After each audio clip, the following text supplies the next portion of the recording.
Kau datanglah dengan pakai baju ni. Dengan wangian ni. Kau tak kena marah. Bos tak jadi marah. Actually kan korang nak intern kat sini kan kita sedang mencari masuk intern mata. kan. Dah masuk mata kita spray tadi. Alamak, Tasha tiup. 1, 2, 3. Okey. Ubat ketiak inilah kita jual ubat ketiak lah sekarang ni. Okey, apa yang Tasha nak cakap? Korang yang nak intern kan, boleh kena pakai ni. Wajib pakai ni, Tasha akan check dululah. Kalau higher, Tasha paskan. Betul. Tapi kalau jenam lain, Tasha reject. Siapa nak interview dengan Cik Mak Noh, nak kerja nak intern dekat tempat Cik Mak Noh, nak jadi part time Cik Mak Noh, kena pakai higher. Sebab kita memang ada mekanisme untuk check, betul tak? Ya, betul. Dan actually kan korang, bau-bau ni, dia macam bau-bau dia yang tak lapuk di zaman. Betul. Bau yang segar. Dan juga paling penting ialah bau dia kan. Pin dah. Bau dia sedap. Bau dia sedap. Korang cuba bau. Bau dulu. Boleh bau. Kenapa I asyik review Zen dan tekstur dia kan tak kasar, nampak tak? Lembut je.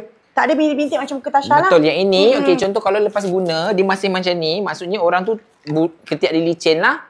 Tapi kalau macam ada garis-garis macam tu. Itu bermakna ketiak anda berjalan turak. Betul. Itu ketikal. Dan juga ada bulu-bulu yang baru menceracak. Itu jadi cala lah. Dia akan cala lah.